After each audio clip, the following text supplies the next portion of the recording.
আমার স্বামী পরকীয়া করছে আমার মেয়ের টিউশন টিচারের সাথে। এমনকি ওরা অগণিতবার শারীরিক সম্পর্ক করেছে। তাদের সম্পর্ক কেবল কথা বলা প্রেম পর্যন্ত সীমাবদ্ধ নেই, খুবই নোংরামির পর্যায়ে চলছে ওদের সম্পর্ক। এসব কি বলছিস তুই জবা? ইরফান কত ভালো মানুষ আমরা সবাই জানি। ইরফান কত ভালো তা তোরা জানিস।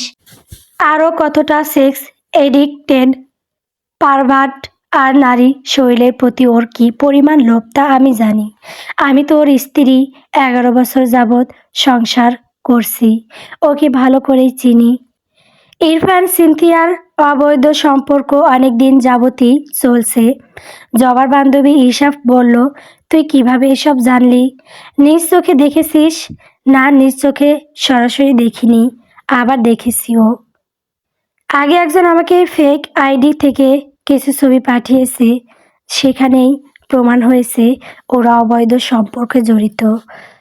কাম অন জবা, একটা ফেক আইডির কথা তুই বিশ্বাস করে নিলি?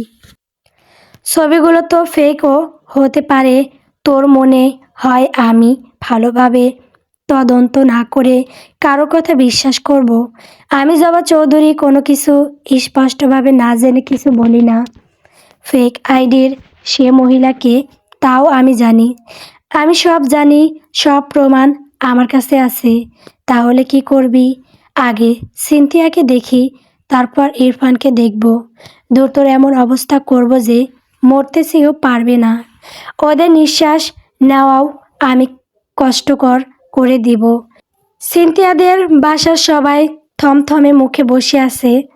অপরাধী ভঙ্গিতে সিনথিয়া বসে কাঁদছে। দুই গালেই চরের গাঢ় দাগ। ফর্সা মানুষ হওয়ার চরের দাগ আরও স্পষ্ট বোঝা যাচ্ছে। লাল হয়ে গাল দুটো ফুলে আছে। সিনথিয়ার মা নীলুফা বেগম পরিবারের সবার সামনে দাঁড়িয়ে বললেন, তোর মতো বেশ্যাকে আমি জন্ম দিয়েছিলাম, ভাবতেই ঘৃণা হচ্ছে। সিনথিয়ার চোখ থেকে অনর্গল পানি পড়ছে। কিছুক্ষণ আগে জবা নামের এক ভদ্র মহিলা সিনথিয়াদের দরজায় নক করলো। দরজা খুলল সিনথিয়ার বড় বোন সীমা। দরজা খুলতেই ওর নাকে দামি পারফিউমের মিষ্টি ঘ্রাণ লাগলো। জবাকে দেখে বেশ কিছুটা সময় তাকিয়েছিল সীমা। জবার কাপড় গয়না, চেহারায় আভিজাত্যের আলাদা ছাপ। দেখলেই বোঝা যায় বেশ ধনী পরিবারের লোক। দেখতে তেমন ফর্সা না, তবে বেশ মিষ্টি। প্রথম দেখায় চোখে ভালো লাগে তেমন। জবাকে চিনতে না পেরে সীমা বলল, জি, কাকে চাই? জবা সালাম দিল, আসসালামু আলাইকুম। ওয়ালাইকুম আসসালাম, ভেতরে আসতে পারি? সীমা বলল, সরি, আপনাকে ঠিক চিনলাম না, ভেতরে গিয়ে পরিচয় দিই। সীমা অনিচ্ছা সত্ত্বেও জবাকে ভেতরে নিয়ে গিয়ে বলল, প্লিজ বসুন। জবা বসতে বসতে বলল, আজ তো শুক্রবার, তার ওপর এখন দুপুরের পরের সময়, নিশ্চয়ই আপনাদের ঘরের সবাই ঘরেই আছেন। সীমা কিছুটা ভেবে বলল, জি আছে, কিন্তু আপনার কাকে চাই? প্লিজ সবাইকে ডাকুন। এবার সীমা বেশ বিরক্ত হলো। বিরক্তিমাখা কণ্ঠে বলল, আপনি তখন থেকে নিজে নিজে হুকুম করে যাচ্ছেন, কিন্তু কোনো উত্তর দিচ্ছেন না। কাকে চাই, কেন এসেছেন, নিজের পরিচয়ও দেননি। জবা স্মিত হাসল, তারপর বলল, আপনার বোন সিনথিয়া আমাকে খুব ভালো করে চিনে, তাকে ডাকুন, সাথে পরিবারের বাকি সবাইকেও। প্লিজ জলদি করুন, আজ আপনাদের জন্য দারুণ সারপ্রাইজ আছে। প্লিজ পরিবারের সবাইকে ডাকবেন, তবে হ্যাঁ, ঘরে বাচ্চারা থাকলে তাদের ডাকবেন না। আসলে বড়দের এসব কথা বাচ্চাদের শোনা ঠিক হবে না। সীমা মনে মনে ভাবল, হয়তো সিনথিয়ার জন্য বিয়ের প্রস্তাব নিয়ে এসেছে। সীমা মনে মনে বলল, যদি বিয়ের প্রস্তাব নিয়েই আসে তাহলে তো ওর কপাল খুলে যাবে। মহিলাকে দেখলেই বোঝা যায় খুব ধনী। আমাদের গেটের সামনে দেখলাম দামি গাড়ি দাঁড় করানো, নিশ্চয়ই ওই মহিলারই। সীমা সবাইকে ডাকলো। কিছুক্ষণের মধ্যেই সবাই সামনের রুমে এসে হাজির হলো। সিনথিয়ার বাবা মা, সীমার স্বামী, বড় ভাই ভাবি। সিনথিয়া জবাকে দেখতেই ভূত দেখার মতো চমকালো। ওর মুখটা ভয়ে চুপসে গেল। জবা সিনথিয়ার দিকে তাকিয়ে বাঁকা হাসলো।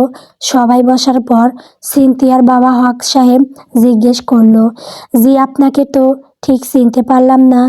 জবা তাকে সালাম দিয়ে বলল, আমার নাম জবা চৌধুরী। আমার স্বামীর নাম ইরফান চৌধুরী। আমার স্বামী আর আপনার ছোট মেয়ে সিনথিয়ার মধ্যে অবৈধ সম্পর্ক চলছে। আপনার ছোট মেয়ে আমার সতীন হওয়ার চেষ্টা করছে। সে কারণে আমি আসলাম তাকে সতীন করে নেওয়ার প্রস্তাব দিতে। সবার মাথায় নিঃশব্দে বাজ পড়ল। হক সাহেব বেশ রাগান্বিত হয়ে বলল, কি যাতা বলেছেন এইসব? জবা মৃদু হেসে বলল, উত্তেজিত হবেন না, আমি সব না জেনে আপনাদের কাছে আসিনি। আপনাদের সাথে আমার কোনো শত্রুতা নেই যে আপনাদের মেয়ের নামে মিথ্যা অপবাদ দিব। আপনাদের মেয়েকে জিজ্ঞেস করুন। সবাই সিনথিয়ার দিকে তাকালো। ও মাথা নিচু করে রইল। জবা হেসে বলল, সে কিছু বলতে পারবে না, বলার মতো মুখ তার নেই। আমি বিস্তারিত সব বলছি, আর আমি যতক্ষণ কথা বলবো ততক্ষণ দয়া করে কথার মাঝে কথা বলবেন না। কেউ আমার কথার মাঝখানে কথা বললে আমার মেজাজ খারাপ হয়। তবে কথাগুলো বলার আগে কিছু ছবি দেখায়। জবা ওর হাতে থাকা আইপ্যাড থেকে কিছু ছবি বের করে সিনথিয়ার পরিবারের সবাইকে দেখালো। ছবিগুলোতে সিনথিয়া আর ইরফান খুব অন্তরঙ্গ অবস্থায় আছে। ছবিগুলোর সিনথিয়ার বাবা, বড় ভাই আর দুলাভাই একবার তাকিয়ে তৃতীয়বার তাকানোর সাহস পায়নি। সীমা, সিনথিয়ার ভাবি কণিকা আর নীলোফার ছবিগুলো দেখার পর তাদের খাবার জোগাড় হলো। ছবিগুলো এতটাই অন্তরঙ্গ যে কেউ দেখলেই তার মুখ হা হয়ে যাবে, লজ্জায় চোখ বন্ধ হয়ে আসবে। জবা বলল, ছবিগুলোকে নকল ভাববেন না, কারণ ছবিগুলো আপনার মেয়ের ফোন থেকেই নেওয়া হয়েছে। তার ফোন থেকেই আমি তার এবং ইরফানের বিষয়ে বিস্তারিত জেনেছি। ঘন্টার পর ঘন্টা তারা চ্যাটিং করে। গত বছর তারা দুইজন কক্সবাজার পর্যন্ত ঘুরে এসেছে। দুটো ছেলে মেয়ে কক্সবাজার পর্যন্ত গিয়ে কী করতে পারে তা নিশ্চয়ই আপনাদের বুঝিয়ে বলতে হবে না। আমার স্বামী ইরফান ধনী ব্যবসায়ী মানুষ। সে ব্যবসা করতে ভালোবাসে। যে কোনো বিষয়ে তার গিভ অ্যান্ড টেকের নিয়মে চলে। আপনার মেয়ে থেকে সে অনেক কিছু পেয়েছে, ফলে আপনার মেয়েকেও অনেক কিছু দিয়েছে। আপনার মেয়ে কুইজ প্রতিযোগিতায় ল্যাপটপ জিতে, লটারিতে আইফোন জিতে, সে হাতে 3.5 লাখ টাকা দামের ঘড়ি পরেও ঘোরে। লটারিতে এইসব সত্যি জেতা যায়। আপনাদের বিষয়ে সব খোঁজ নিয়ে যা জানলাম, মধ্যবিত্ত হলেও বেশ সম্মানী মানুষ আপনারা। বিলাসিতা করার মতো সামর্থ্য আপনাদের নেই। আশা আপনার মেয়ের দামি দামি ড্রেস দেখে কখনোই জানতে চাননি কোথায় পায় সে এসব। বুঝলাম ফোন, ল্যাপটপ, লটারি কিংবা প্রতিযোগিতা বলে চালিয়ে দিয়েছে।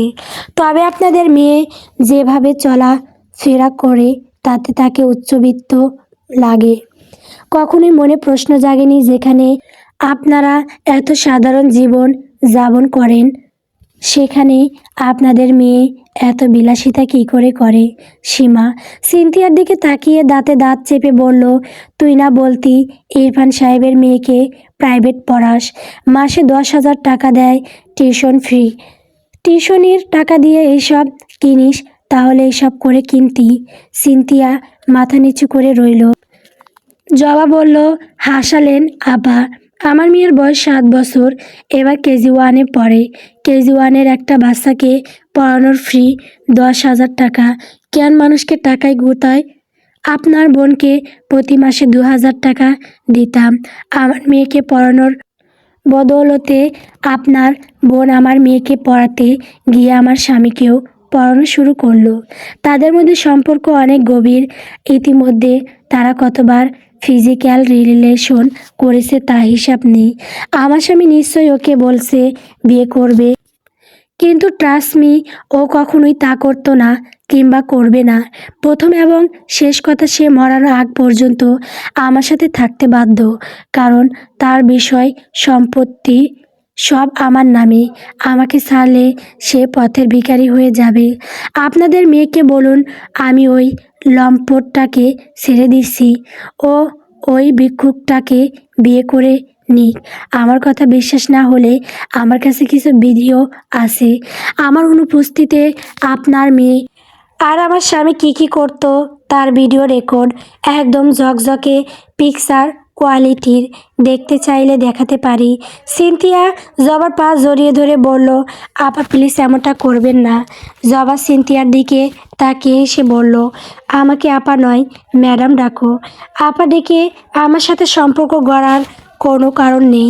তুমি তো ইরফানকে খুব ভালোবাসো, তো তা ওকে বিয়ে করে নিও।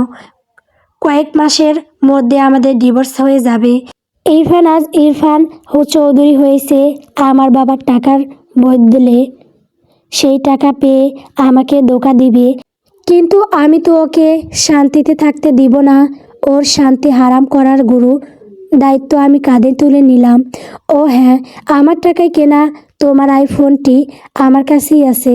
কদিন আগে তোমার ফোনটি চুরি হয়েছিল না, সেটা আমি করিয়েছিলাম। তোমার ল্যাপটপটা প্লিজ নিয়ে আসো। 1.5 লাখ টাকার ল্যাপটপ।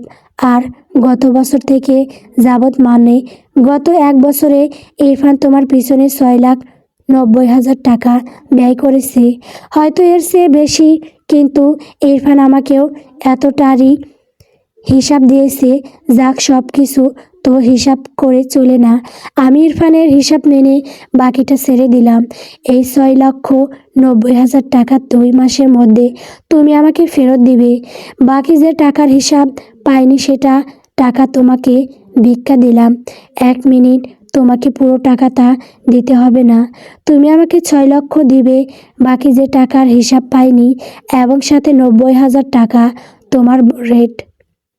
আমার স্বামীকে যে বিছানায় সুখ দিয়েছো তার রেট। আমার টাকাটা যত জলদি পারো ফেরত দিবে, নয়তো তোমার আর ইরফানের যে ভিডিওগুলো আছে সেগুলো ডার্ক ওয়েব সাইটে বিক্রি করলে এর চেয়ে বেশি টাকা পাবো আমি। এখন তুমি ইরফানের নামে রেপ কেস, মামলা ফামলা যা খুশি করতে পারো। ওই কুকুরটাকে নিয়ে আমার কোনো মাথা ব্যথা নেই। কই যাও, ল্যাপটপটা নিয়ে আসো। সিনথিয়া জবার কথা কণ্ঠে শীতলতা শুনে এতটাই হতভম্ব যে কী বলবে সেটাই ভেবে পাচ্ছে না। থরা কণ্ঠে বলল, গতকাল আমার ল্যাপটপটাও চুরি হয়ে গেছে। জবা এসে বলল, নো প্রবলেম, তুমি ল্যাপটপটার দাম দিয়ে দিও। তো তুমি আমাকে মোট টাকা দিবে 7,40,000। জবা হক সাহেবের দিকে তাকিয়ে বলল, আপনি খুব ভালো মানুষ। আপনার সম্পর্কে সব খোঁজ নিয়েছি। আপনার বড় মেয়েটিও চমৎকার মানুষ। তবে ছোট মেয়েটি প্রতিটা হলো কিভাবে? নাকি ছোট বলে আদর দিয়ে সবসময় মাথায় তুলে রেখেছিলেন? কথাগুলো আমি বাইরে বলতে পারতাম, চিৎকার চেঁচামেচি করতে পারতাম, কিন্তু তাতে আপনার এবং আপনার দুই পরিবারেরই মানহানি হতো।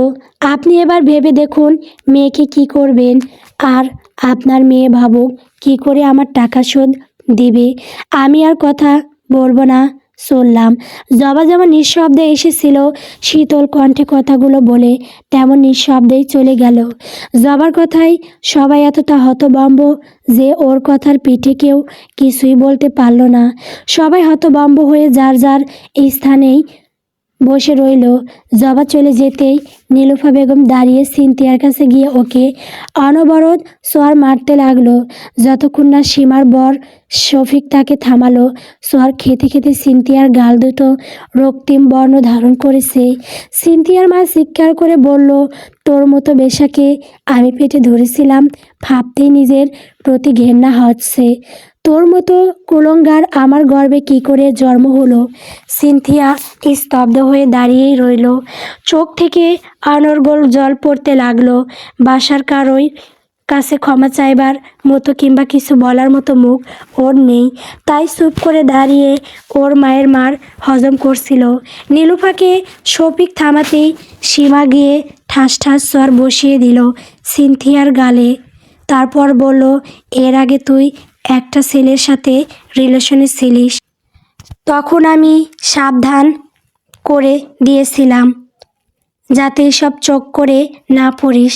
তুই তখন আমার কথা মেনে বলেছিলি আচ্ছা প্রেম টেম করবো না, তো এখন প্রেম না করে তুই দান্দা শুরু করেছিস। শোনো বাবা, তোমার মেয়ের অনেক কথা জেনেও আমি চুপ ছিলাম, আজ সব বলছি শোনো। বহু বছর আগে যে নিহাদ স্যার আমাকে পড়াতো, তোমার মেয়ে এখন হয়তো তার সংসারও ভাঙার পায়তারা করছে। সিনথিয়ার অবাক হয়ে সীমার দিকে তাকালো। সীমা বলল, অমন করে তাকিয়ে কি দেখছিস? ভাবছিস নিহাদ স্যারের কথা কি করে জানলাম? তোর বেস্ট ফ্রেন্ড হেনার সাথে কদিন আগে নিজের রুমে বসে বলছিল না নিহাদ স্যারকে তোর চাই, তার জন্য যা যা করতে হয় করবি। সেদিন আড়ালে দাঁড়িয়ে তোদের সব কথা শুনেছি আমি। তারপর নিহাদ স্যারের সম্পর্কে খোঁজ নিয়েছি বাবা। নিহাদ স্যার বিবাহিত, তার সংসার আছে, ফুটফুটে একটা মেয়ে তার স্ত্রী। তাদের বিয়ে হয়েছে অনেক বছর, খুব ভালো মানুষ নিহাদ স্যার এবং তার পরিবার। কিন্তু তোমার অসভ্য এই মেয়ে তার সুন্দর সংসার ভাঙতে চাইছে। সীমা সিনথিয়াকে আরেকটা চড় মেরে বলল, হ্যাঁ রে, আমাদের মধ্যে কারো চরিত্র তো এত নোংরা না, তবে তোর চরিত্র এমন পচা গুড় মতো কেন হলো? কার মতো হয়েছিস তুই? নীলোফা দাঁতে দাঁত চেপে বলল, ছোট খালার মতো সেনাল হয়েছে।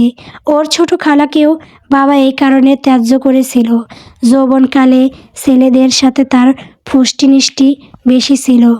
পালিয়ে বিয়ে করায় বাবা তার সব কিছু থেকে ওকে বেদখল করেছিলেন। ভুলটা আমাদের। ওর এইচএসসি পরীক্ষার পর ওর ছোট খালার কাছে যেতে দেওয়া উচিত হয়নি। তখন সেখানে গিয়ে 3 মাস থেকে আসার পর থেকেই সরল সোজা মেয়েটা কেমন বদলে গেল। ছোট খালার গায়ের বাতাস লেগেছিল। লোকে বলে না সৎসঙ্গে স্বর্গবাস আর অসৎসঙ্গে সর্বনাশ। ওই কুত্তিটা নিশ্চয়ই কিছু তো এমন করেছে যে আমার মেয়েটা ধীরে ধীরে ওর মতো হয়ে গেল। সীমা বলল, কিরে বলল, নিহাদ স্যারের সংসার ভাঙা শেষ করেছিস নাকি? এখনও কিছু করিসনি? সিনথিয়া চুপ করে রইল। সিনথিয়ার ভাই সোহান বলল, এখন চিল্লাপাল্লা বন্ধ করে ওকে জিজ্ঞেস করো 7.5 লক্ষ টাকা কি করে দিবে। ইরফান চৌধুরীর স্ত্রী যা বলে গেলেন তাতে মনে হয় মহিলা খুব ডেঞ্জারাস, সহজে ছাড়বে না।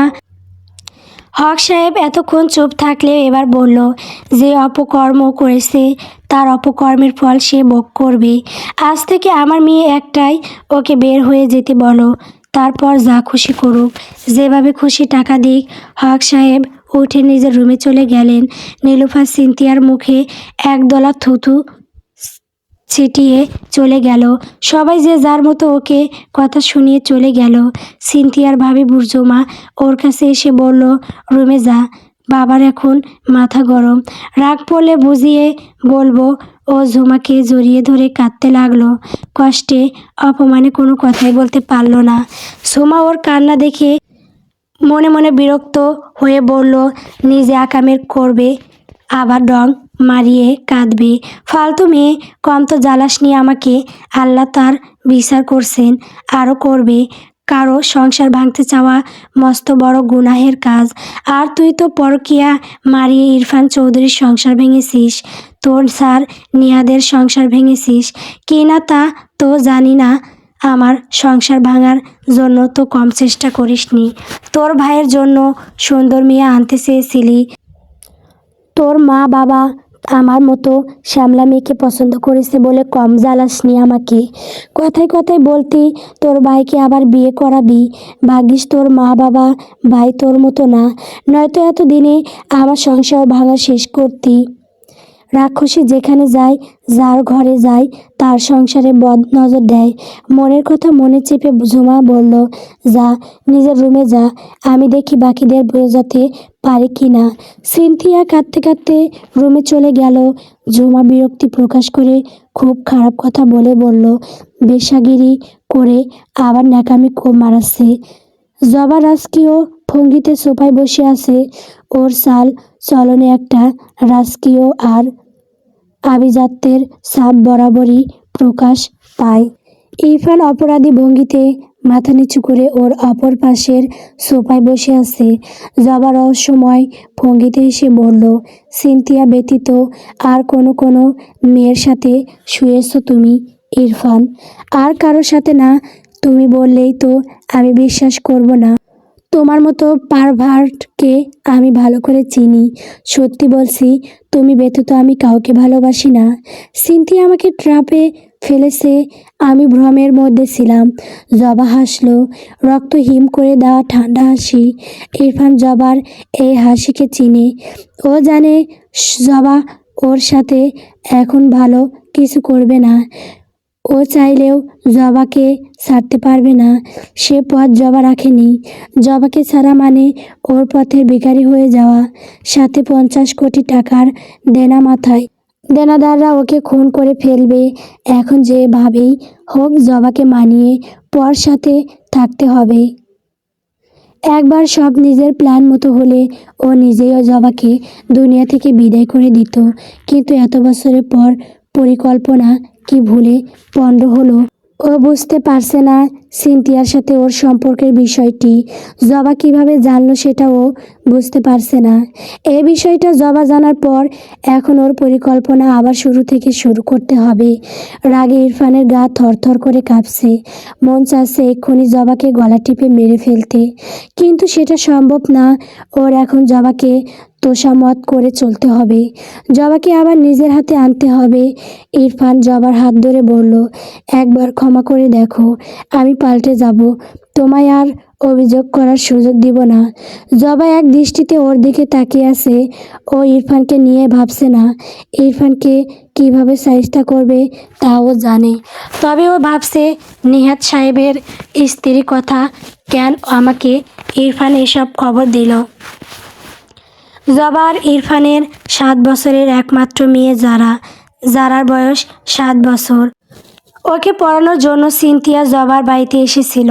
জবা নিজেই খুব আদর করে সিনথিয়াকে নিজ বাড়িতে ঢুকিয়েছিল। আজ মনে হচ্ছে দুধ কলা দিয়ে কালসাপ পুষেছে এতদিন। এই মেয়েটার জন্য কি করেনি জবা, অথচ এই মেয়েই জবার স্বামীকে চুরি করলো।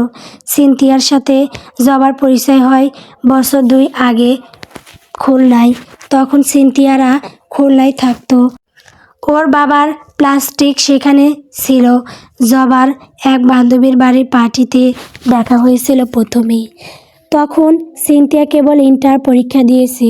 চমৎকার দেখতে এই মেয়েটিকে প্রথম দেখেই জবার ভালো লেগেছিল। তাছাড়া বলে না, চরিত্রহীনদের কথা মিষ্টি হয়, তেমনই মিষ্টি কথা সিনথিয়ার। যেমন মিষ্টি মন ভোলানো কথা, তেমনই দেখতে সুন্দরী। সব মিলিয়ে সিনথিয়া সহজে মানুষকে নিজের আশে আনতে পারত। জবার বান্ধবী হেনার ছোট বোন হিমির বান্ধবী ছিল সিনথিয়া। হিমির কারণেই হেনার বাড়িতে যাতায়াত ছিল সিনথিয়ার। সেদিন সিনথিয়ার মিষ্টি কথা শুনে ওর চমৎকার রেজাল্ট আর দারুণ ও সৌন্দর্য দেখে অভিভূত হয়েছিল জবা। তারপর গত বছরে শহরে একদিন দেখা হয়। দেখা হওয়ার পর জবা নিজেই সিনথিয়াকে নিয়ে কফি শপে গিয়ে অনেকক্ষণ গল্প করে দুজন। এক পর্যায়ে জবা জানতে পারে সিনথিয়া টিউশনি করায়, প্লে থেকে 8ম শ্রেণী পর্যন্ত পড়ায়। কিন্তু এ শহরে নতুন হওয়ায় তেমন টিউশনি পাচ্ছে না। ফলে ওর বাবা দেওয়া হাত খরচে চলতে ওর খুব সমস্যা হয়। সে কারণে জবা বলল, আমার মেয়েকে পড়াবে, এবার নার্সারিতে পড়ে, তুমি চাইলে পড়াতে পারো। সিনথিয়া খানিক খুশি হয়ে বলছিল, তাহলে তো খুব ভালোই হয়, আমার হাত খরচ হয়ে যাবে। আরও কয়েকটা টিউশন খুঁজছি। আচ্ছা, যতদিন আরও টিউশন না পাও ততদিন তুমি আমার মেয়ে যারাকে পড়াও, তারপর টিউশন পেলেও একটা সময় ঠিক করে ওকে পড়াবে। আচ্ছা আপু, স্যালারি কত চাও বলো? নার্সারির বাচ্চার আর কত স্যালারি চাইবো? 2000 দিতে পারবেন? ওকে, তাহলে তুমি কাল না শুক্রবার আমার বাসায় এসো, তখন যারার সাথেও কথা বলবে। যারার বাবাও শুক্রবার থাকে, তার সাথেও কথা বলতে পারবে। আচ্ছা আপু, আচ্ছা আমি তবে চলি। সিনথিয়াকে জবার খুব বেশি ভালো লাগতো। তার প্রধান কারণ ছিল সিনথিয়া দেখতে অপূর্ব সুন্দরী। কালো দিগল চোখ, চোখের পাপড়ি ঘন, কুসকুসে কালো ভ্রু, এত সুন্দর আর্ট করা ভ্রু সচরাচর চোখে পড়ে না। ঠোঁট পুরো টকটকে গোলাপি, হাসলে গালের টোল পড়ে, দুধে আলতা গায়ের রং, সব মিলিয়ে সৃষ্টিকর্তা খুব নিখুঁতভাবে ওকে সৃষ্টি করেছেন। চেহারায় রাজ্যের সকল মায়া, ওই মায়াময় চেহারা আর অভূতপূর্ব সৌন্দর্যই ওর ভিতরে কুৎসিত। মানুষটাকে দেখে ফেলেছিল শুক্রবার বিকালে সিনথিয়া জবার বাড়িতে গিয়ে বেশ বড় ধাক্কা খায়। এত বড় মহলের মতো বাড়িও কখনো ভেতর থেকে দেখেনি। সব কিছু কেমন পরিপাটি, সাজানো গোছানো, ঘরের প্রতিটি কোণায় ঐশ্বর্য আর আভিজাত্যের ছাপ, যেন শিল্পের আঁকা কোনো রাজমহল। জবা সাধারণ শাড়ি পরে সিনথিয়াকে স্বাগতম জানালো। শাড়ির কাজ সাধারণ হলেও খুব দামি শাড়ি তা বোঝা যাচ্ছে। জবার বাড়ির চাকচিক্য দেখে সিনথিয়া একরকম ঘরের মধ্যে চলে গেল। ঘর কাটলো জবার ডাকে। আসতে কোনো অসুবিধা হয়নি তো তোমার? জি না, আপনি তো আগেই গাড়ি পাঠিয়ে দিয়েছিলেন। হ্যাঁ, এখন থেকে ওই গাড়ি রোজ তোমায় নিয়ে আসবে আবার নিয়ে যাবে। তুমি এখানে সকল ফেসিলিটি পাবে। তোমার কাজ শুধু রোজ 1 ঘন্টা আমার মেয়েকে পড়িয়ে যাওয়া। তোমার মনে হতে পারে বেতন কম দিচ্ছি, বাট তুমি যেটা চেয়েছো সেটাই দিয়েছি। তবে তুমি ভেবো না তোমার সুযোগ সুবিধা কম দিব। এখানে তুমি একজন পূর্ণাঙ্গ টিচারের মর্যাদা, সুযোগ সুবিধা পাবে। সিনথিয়ার সাথে কথা বলার সময় ইরফান নামতে লাগলো সিঁড়ি বেয়ে। পরনে ট্রাউজার আর কালো রঙের টি শার্ট। ইরফানকে দেখতে অনেকটা টম ক্রুজের মতো লাগছিল। লম্বা, ফর্সা, ক্লিন শেভ করা দাড়ি নীলসের হয়ে আছে, দাড়িতে একটা টোল। এত সুন্দর লাগছিল ওকে যে সিনথিয়া মনে মনে বলল, হাজবেন্ড হলে এমন হতে নয়তো শালার কামলাদের মতো দেখতে। ওগুলো স্বামী হিসাবে মানাও কঠিন। ইরফান এসে জবার পাশে বলল, হেই সুইট হার্ট, কী করছো? কিছু না, এই দেখো যারা নতুন টিচার, নাম সিনথিয়া। ইরফান সিনথিয়ার দিকে তাকিয়ে হালকা এসে বলল, হ্যালো মিস। হ্যালো স্যার, আপনার ছাত্রীর সাথে দেখা হয়েছে? জি না, জবা বলল, কিছুক্ষণ আগে হঠাৎ করে বাবা এসেছিলেন, যারা তার সাথে গেছে এখনই চলে আসবে। ইরফান বলল, তো মিস সিনথিয়া আপনি কি করেন? অনার্স করছি। কোন ইয়ার? Second year. খুলনা থেকে ট্রান্সফার হয়ে এসেছি। বাহ, আপনার বাড়ি খুলনায়? জি না, আমার জন্ম এখানেই বড় হয়েছি, কিন্তু এসএসসি পরীক্ষার পর বাবার ট্রান্সফার হয়, সো আমাদেরও বাধ্য হয়ে চলে যেতে হয়। ওখানে ইন্টার শেষ করেছি, ভার্সিটিতে ভর্তি হয়েছি। ফার্স্ট ইয়ার শেষ হওয়ার আগেই বাবা আবার বদলি হলো। আমি খালার বাসায় থেকে পরীক্ষা দিয়েছি, ফার্স্ট ইয়ার পরীক্ষা শেষ এখানে বদলি হয়ে এসেছি। বাহ বেশ। তখন যারা এসে সিনথিয়াকে দেখে সালাম করলো। আসসালামু আলাইকুম ম্যাম। ওয়ালাইকুম আসসালাম। কেমন আছো তুমি? ভালো। আপনি? খুব ভালো। তোমার পুরো নাম কি? যারা ইরফান চৌধুরী। বাহ, সুন্দর নাম। সিনথিয়া জবাকে বলল, আপু আজ থেকে কি ওকে পড়াবো? তোমার ইচ্ছা, তাহলে কাল থেকে শুরু করি। আজ ওর স্কুল ডায়েরিটা আমাকে দিন, আমি কয়েকটা পেপারের ছবি তুলে নিয়ে যাই, ওদের স্কুলের পড়ার ধরন দেখি, তাতে আমি ওর পড়ার ক্লাস কিছুটা আইডিয়া করে বাসায় বসে খানিক হোমওয়ার্ক করে আসবো। ওকে, দ্যাটস গুড। ওয়েট, আমি নিয়ে আসছি। জবা চলে যেতে ইরফান বলল, ইফ ইউ ডোন্ট মাইন্ড একটা কথা বলি, শিওর আপনি দেখতে ভয়ঙ্কর সুন্দর। সিনথিয়া লাজুক হেসে কানের পাশে পড়ে থাকা কয়েক গাছা চুল কানের পিছনে গুজে বলল, বাদ, আপনিও কিন্তু দেখতে মাশাআল্লাহ, দেখলে মনে হয় না এক বাচ্চার বাবা। ওরা দুজনেই লাজুক হাসলো। রাত 10টা। ইরফান চোখ বন্ধ করে বারান্দায় ইজি সিসে। ওর চোখে ভাসছে সিনথিয়ার অপরূপ চেহারা। প্রথম দেখাই সিনথিয়াকে নিজের টার্গেট হিসাবে দেখল ইরফান। মনে মনে বলল, এমন অনবদ্য সুন্দরীকে ভোগ না করলে জীবন ব্যথা। কপালে কারো ঠোঁটের উষ্ণ পরশের চোখ মেলল ইরফান। জবা ওর ঠোঁটে চুমু এঁকে বলল, কী ভাবছো জান? ইরফান জবাকে কোলে বসিয়ে গলায় মুখ ডুবিয়ে বলল, তুমি ছাড়া আর কাকে নিয়ে ভাববো বলো? জবা ইরফানের চুল টেনে মাথা তুলে ওর কণ্ঠনালীতে চুমু এঁকে বলল, আমি ছাড়া কারো কথা ভাবতেও যেও না। যদি ভাবি। জবা ইরফানের গলায় জোরে কামড় বসালো। আঁতকে উঠল ইরফান। জবা বলল, একদম কাঁচা খেয়ে ফেলবো। ওকে খাও, এখনই খাও। I can't control my self. হয় তুমি আমাকে খাও, না হয় আমায় তোমাকে খেতে দাও। জবা হাসলো, ভালোবাসা আর ভরসা মেশানো লাজুক হাসি। ভোরের আলো কেবল ফুটতে শুরু করেছে। জবা ড্রয়িং রুমে বসে কোরআন তেলাওয়াত করছে। পাশেই যারাও সিনেপাড়া পড়ছে। জবা খুব ফ্যাশন সচেতন, স্বাধীনতাকামী নারী হলেও ও নিজ ধর্মকে প্রচণ্ড ভালোবাসে। আল্লাহর প্রতি ওর অগাধ বিশ্বাস।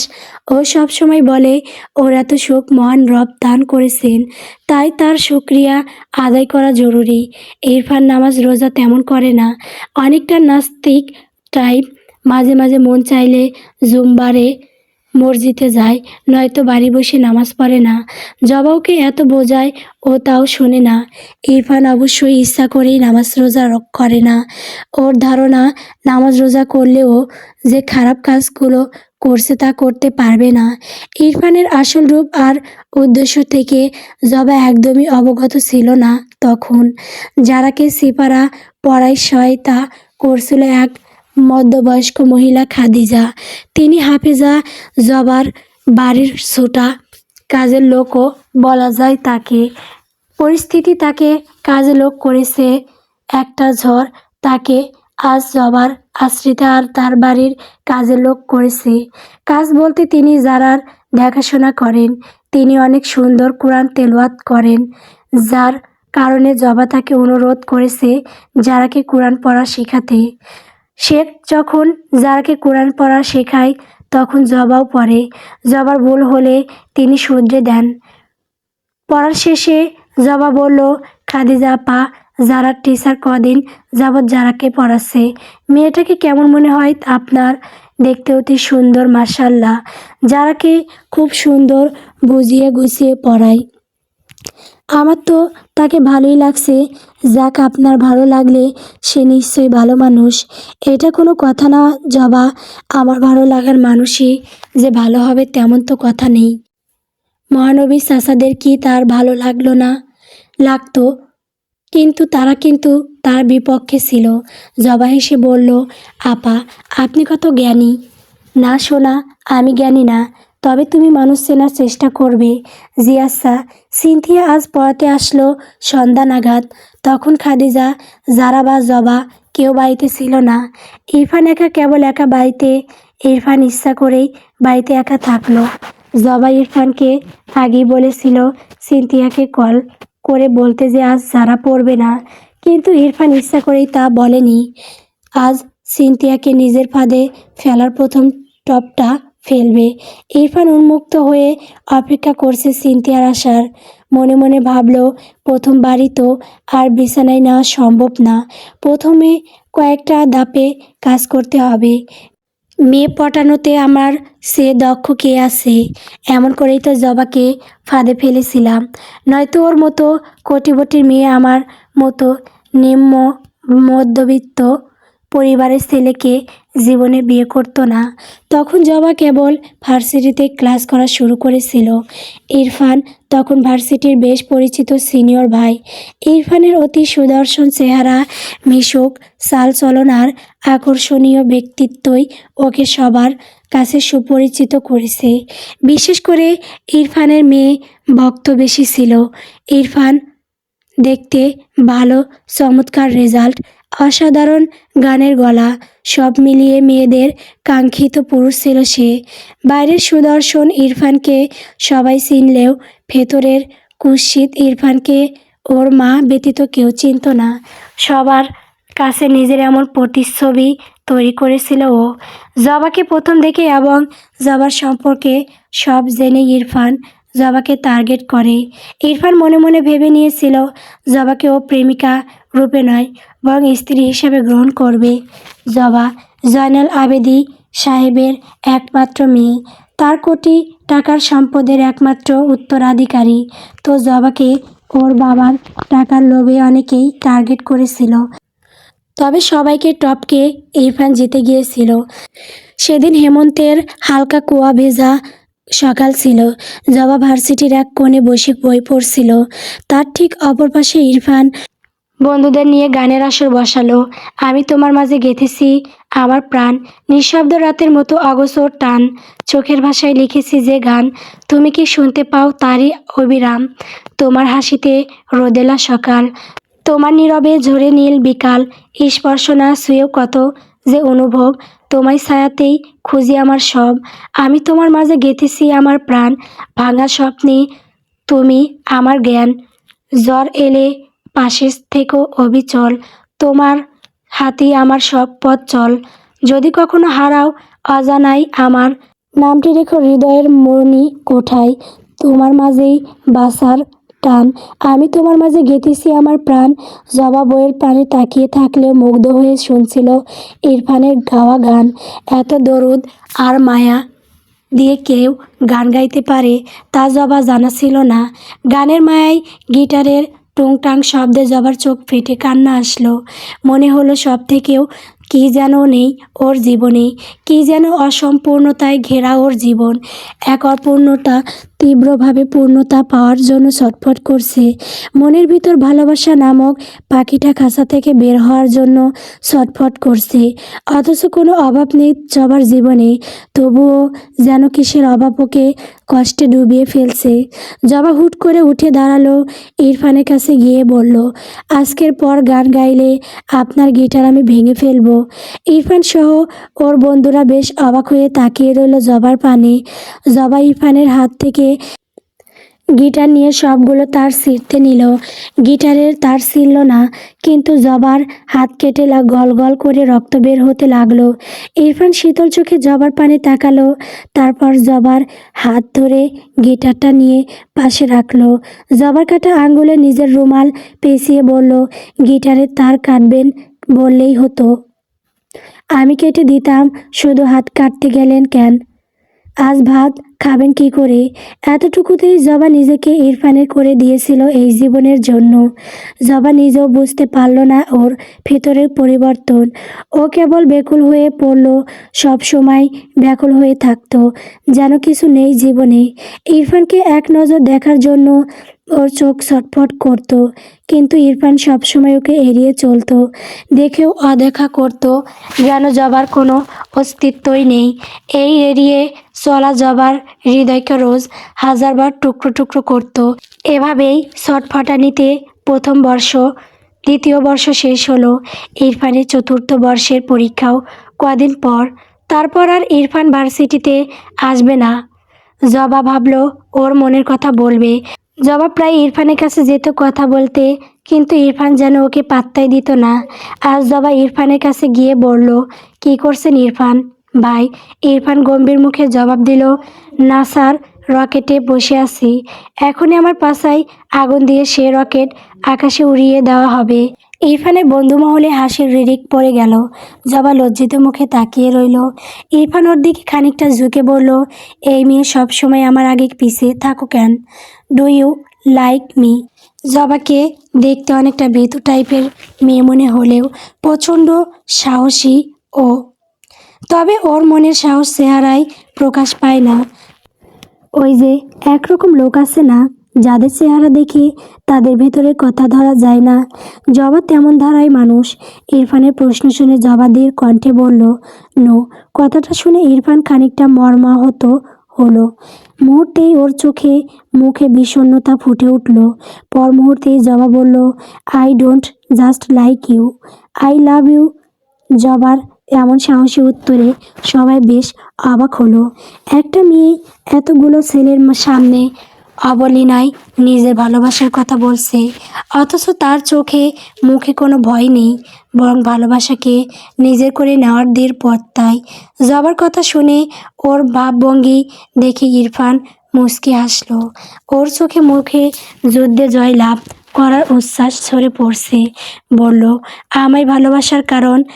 জানি না, অনেক কারণ। স্পেসিফিক কোনো কারণ নেই। প্রথমত আপনি দারুণ গান গান, আপনার গান আমার ভিতর পর্যন্ত নাড়িয়ে দেয়।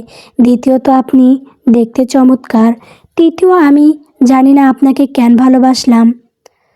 শুধু দুটো কারণে ভালোবাসা সম্ভব নয়। আমার মন কোনো কারণ ছাড়াই আপনার হয়ে গেছে। তো আমার মন যা চাই আমি তাই করি। আমি আমার মনকে বোঝাই না, বারণ করি না, তাকে মিথ্যা আশা দেই না। সে যেমন চলতে চায় আমি তেমন চলতে দিই তাকে। ইরফান এবারও বাঁকা হাসলো। পকেট থেকে সিগারেটের প্যাকেট বের করে ঠোঁটে নিল। দেশলাই দিয়ে আগুন ধরাতেই যাবে অমনি জবা ওর হাত থেকে সিগারেট টেনে ফেলে দিল। তারপর বলল, আজ প্রথম এবং শেষবার বলছি, এরপর যেন কোনো দিন সিগারেট খেতে না দেখি। কথাটা বলে জবা হনহন করে চলে গেল। ইরফান আবারও মুচকি হাসল। মনে মনে বলল, মেয়েদের কিভাবে নিজের আয়ত্তে আনতে হয় তা আমি ভালো করে জানি।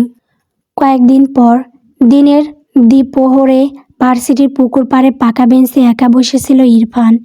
আজ শুক্রবার, ভার্সিটি বন্ধ, তেমন লোক নেই, কেবল বেশ কিছু শিক্ষার্থী টিউশন পড়তে এসেছে। ইরফান তেমন টিউশন পড়তে এসেছে। পড়া শেষে পুকুর পাড়ে এসে বসে এক মনে পুকুরের পানির দিকে তাকিয়েছিল। পুকুরে পানি স্বচ্ছ, বর্ষাকাল শেষ হলেও পুকুর পানিতে ভর্তি। এ পুকুরের গভীরতা অনেক, সাঁতার না জানা কেউ পড়ে গেলে বাঁচা মুশকিল। পুকুরের চারপাশে বেশ বড় বড় গাছ, সব মিলিয়ে মনোরম এক পরিবেশ। মুগ্ধতায় চোখ বন্ধ হয়ে আসতে চাইছে। ইরফানে কাঁধে কলেজের সাইড ব্যাগ, পরনে সাদা চেক শার্ট আর জিন্স। তার ঠিক অপর পাশের পাকা বেঞ্চে এসে বসলো জবা। জবার উপস্থিতি বুঝতে পেরে ওর দিকে তাকালো ইরফান। জবার পরনে কালো রঙের থ্রি-পিস, খোলা চুল মৃদু বাতাসে উড়ছে, কপালে ছোট্ট কালো টিপ, চোখে মুগ্ধতা। মুগ্ধ নয়নে ও ইরফানের দিকে তাকিয়েছিল। এই সাধারণ চেহারার জবাব মুগ্ধ চোখের দিকে তাকিয়ে ইরফানের মনটা কেমন নড়ে উঠল, যেন ভিতরে একটা ঝড় শুরু হলো। কিছু অজানা অনুভূতির জন্ম হলো, যে অনুভূতির নামহীন, বর্ণনাহীন। তবে ইরফান নিজ মনে তৈরি হওয়া অনুভূতিকে সম্পূর্ণ আগ্রহ করে জবার দিকে তীক্ষ্ণ চোখে তাকালো। ওর তির্যক চাহনি দেখে জবা ওর পাশে গিয়ে বসে বলল, কি ভাবলেন কম বিষয়ে? আমার ভালোবাসা গ্রহণ করার বিষয়ে। জবা, শোনো, আমার মনটা ভীষণ খারাপ, তোমার হেয়ালি কথা শোনার মুড নেই। জবা স্থির চোখে তাকিয়ে বলল, আপনার ধারণা আমি হেয়ালি করছি? অফকোর্স, তোমার মতো ধনীর দুলানি আমার মতো নিম্ন মধ্যবিত্তকে ভালোবাসতে যাবে কোন দুঃখে? ভালোবাসা কবে থেকে দোন-দৌলত দেখা শুরু করলো? শাট আপ জবা, এটা ফিল্ম নয়, তাই ডায়লগবাজি করবে না। এখানে অবস্থান বেঁধে ভালোবাসতে হয়। আর আমাদের দুজনের অবস্থান এমন যে একে অপরের সাথে কথা বলাও শোভা পায় না। প্রেম ভালোবাসা বিয়ে তো দূরের কথা। তো নিজের রাস্তা মাপো। আমার মতো মধ্যবিত্ত ছেলের সাথে গেম খেলা বন্ধ করো। আমি তোমার বাবার কেনা পাপেট না যে যতক্ষণ মন চাইলো তুমি খেললে, খেলা শেষে ছুঁড়ে ফেলে দিলে। ইরফানের কথাগুলো জবার গায়ে খুব লাগলো। ও ইরফানের হাত শক্ত করে ধরে বলল, চলুন কথায় কাজে অফিসে। মানে আজ এখনই আমরা বিয়ে করব। আপনার বন্ধুদের খবর দিন। Are you out of your mind? No, I am serious. চলুন আমার সাথে। No never. জবা ইরফানের কলার টেনে ধরে বলল, আপনি আমাকে চেনেন না। আমি যা চাই তা নিজের করেই শান্ত হই। আপনাকে আমার চাই। আজ যদি আপনি আমাকে বিয়ে না করেন আমি সুইসাইড করব। যা খুশি করো। বিয়ে কি ছেলে খেলা? তুমি বললে আর আমি নাচতে নাচতে তোমায় বিয়ে করব। শেষবার জিজ্ঞেস করছি বিয়ে করবেন না আমাকে? ইরফান শক্ত গলায় বলল, না, আমি সাঁতার জানি না তো। জবা ভরা পুকুরে লাফ দিল। ব্যাপারটা প্রথমে ইরফান মজা ভেবে মিনিট খানিক পুকুর পাড়ে দাঁড়িয়ে স্থির চোখে তাকিয়েছিল। যখন দেখলো জবা মাথা তুলছে না, পরক্ষণে ব্যাগ ফেলে পুকুরে ঝাঁপ দিল ইরফান।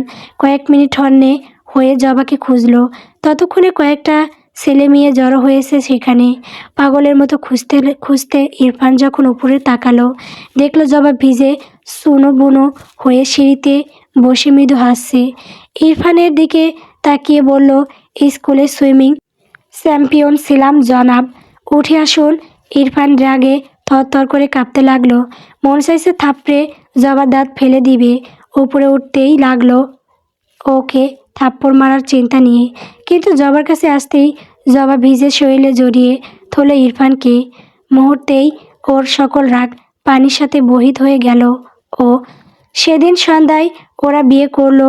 বিয়ের পর প্রথমে জবার বাবা মানতে না চাইলেও কিছুদিনের ইরফান তার মনও জয় করে নিল।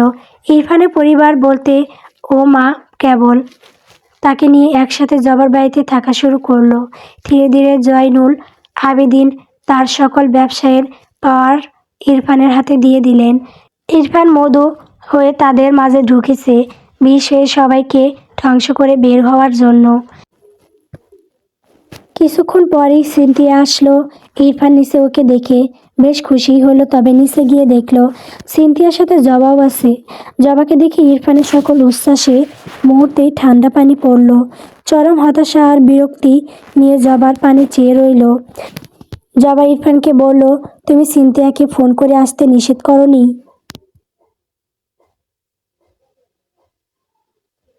গল্প ভাঙা আয়নায় আলো। গল্পটি কেমন হয়েছে কমেন্ট করে বলবেন। আমার চ্যানেলে নতুন নতুন গল্প পেতে সবাই আমার চ্যানেলটিকে সাবস্ক্রাইব করবেন। ধন্যবাদ।